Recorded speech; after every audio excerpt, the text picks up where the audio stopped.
మా వంటగదికి స్వాగతం. మా వంటగదిలో ఈ రోజు కోకోనట్ జీడిపప్పుతో కజ్జికాయలు తయారు చేయటం చూద్దాం. దానికి కావాల్సిన పదార్థాలు: ఎండు కొబ్బరి 1 కప్పు, పంచదార పొడి 1 కప్పు, నువ్వులు, పల్లీలు, జీడిపప్పు, వేయించిన శనగపప్పు కప్పు తీసుకోవాలి. మైదా పిండి 1 కప్పు, నెయ్యి 2 టీ స్పూన్లు, ఆయిల్ డీప్ ఫ్రైకి సరిపడా. ఇప్పుడు తయారు చేయటం చూద్దాం. ఎండు ద్రాక్ష, ఎండు కొబ్బరి, పల్లీలు, నువ్వులు, వేరుశనగ పిక్కలు, జీడిపప్పు ఇవన్నీ పొడి చేసుకోవాలి. ఒక ప్లేట్లో మైదా పిండి ఒక అరకిలో వరకు మైదా పిండి వేసి దానిలో చిటికెడు ఉప్పు, ఒక 2-3 టీ స్పూన్ల నెయ్యి వేసి కొద్దిగా నీళ్లు పోసి చపాతీ పిండిలా కలుపుకుందాం.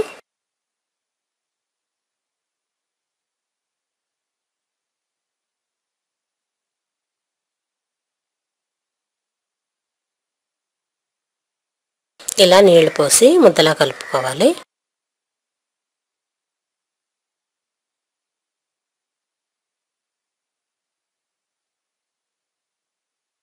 ఇప్పుడు దీన్ని ప్లేట్ మూత పెట్టి ఒక అరగంట పక్కన పెడదాం. మనం పౌడర్ చేసుకున్నాయన్నీ ఒక గిన్నెలో కలుపుకుందాం. పల్లీల పౌడర్, పుట్నాల పొడి, నువ్వుల పొడి, జీడిపప్పు పొడి, ఎండు కొబ్బరి పొడి, ఎండు ద్రాక్ష, పంచదార పౌడర్ వేసి బాగా కలుపుకొని పక్కన పెడదాం. మొత్తం షుగర్ బాగా కలిసేలా కలపాలి.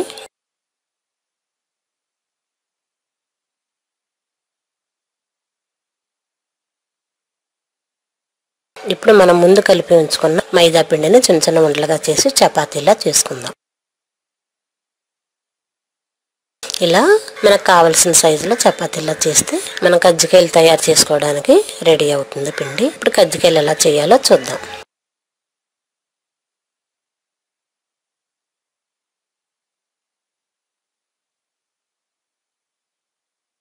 ఒక ప్లేట్లో తయారు చేసిన చపాతీ తీసుకొని దానిలో మనం అన్ని కలిపి ఉంచిన పౌడర్ వేసి చుట్టూ నీళ్లతో తడిపి కజ్జికాయలా ఒత్తాలి. దీన్ని మన దగ్గర ఉన్న కజ్జికాయల గిద్దతో కానీ లేదంటే ఇలా స్పూన్ లాంటిది చక్రంతో ఉంటుంది. మనం ఎప్పుడన్నా బిస్కెట్లా కట్ చేయడానికి దీన్ని ఉపయోగిస్తాం. దాన్ని ఉపయోగించి కజ్జికాయలా తయారు చేసుకుందాం.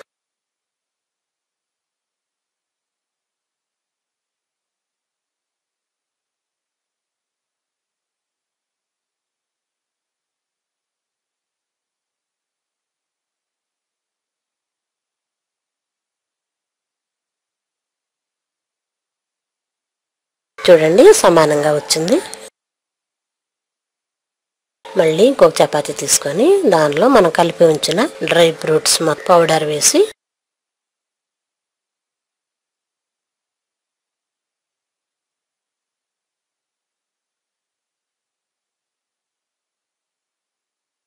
ఇలా 2 రకంగా కూడా చుట్టొచ్చు చేత్తో. కజ్జికాయల ఆకారం వస్తుందో చూడండి. మన దగ్గర ఏ గిద్ద లేకపోయినా ఇలా చుట్టుకుంటే డిజైన్ ఉన్న కజ్జికాయ తయారైంది. ఇప్పుడు వీటిని కాగుతున్న నూనెలో వేసుకుందాం.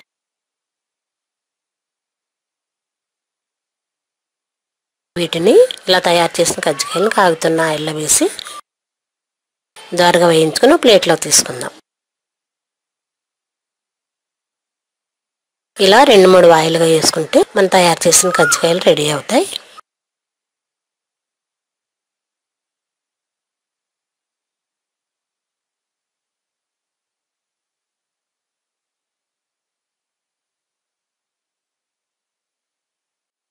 వీటిని రెండో వైపులా దోరగా వేయించుకోవాలి. ఇలా రెండో వైపు తిప్పుదాం.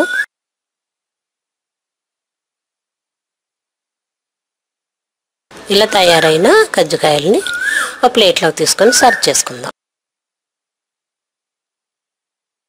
ఎంతో రుచిగా ఉండే డ్రై ఫ్రూట్స్తో కజ్జికాయలు రెడీ. మరిన్ని వంటల కోసం మా వంటగదిని సబ్స్క్రైబ్ కాగలరు. ధన్యవాదములు.